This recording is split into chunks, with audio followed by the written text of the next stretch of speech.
Hello दोस्तों, तो आज हम देखते हैं मल्टीप्लाई की ट्रिक। ठीक है, दो संख्या वाली की मल्टीप्लाई ट्रिक देखते हैं। तो पिछले वीडियो में देखता हमने जिसके पीछे 5 था। आज हम देखते हैं कुछ भी संख्या हो सकती है। ठीक है, 5 ना होकर कुछ भी हो सकता है।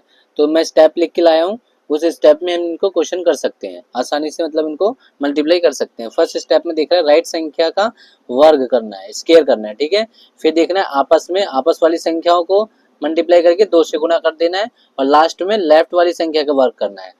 तो देखो स्टेप के अकॉर्डिंग चलते हैं। राइट में ये है तो इसका स्क्वायर कर देंगे हम, तो क्या हो जाएगा 3 तिया 9। ठीक है, उसके बाद आपस में मल्टीप्लाई करना है इन दोनों को। 2 तिया 6, 3 दूनी 6 बात एक ही है, और उसको 2 से मल्टीप्लाई कर देना है।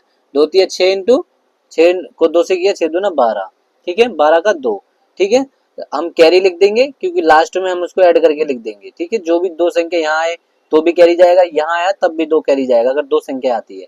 लास्ट में क्या बोल रहा है, लेफ्ट वाली संख्या का वर्ग कर देंगे, 2 का स्क्वायर 4 हो जाएगा, और एक कैरी जो है वो ऐड हो जाएगा। ठीक है, 5।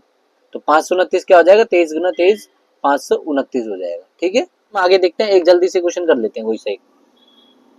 देखो जैसे हम कर लेते हैं 36 का कर लेते हैं। ठीक है, तो 36 का कैसे बताया था, इसका स्क्वायर राइट वाली का 6 6 36 का 36 नहीं लिखना है, 6 लिखना है, 3 कैरी जाएगा। ठीक है, उसके बाद आपस में मल्टीप्लाई 3 6 18, 18 को 2 से किया 18 दूना 36, और 3 39 की 3, फिर 3 कैरी चला जाएगा। अब इसका क्या, लेफ्ट वाली का 3 दिया 9 स्क्वायर कर देंगे, और 9 और 3 जो कैरी था 12, तो 1296 क्या हो जाएगा, 36 गुना 36 हो जाएगा 1296। Thank you.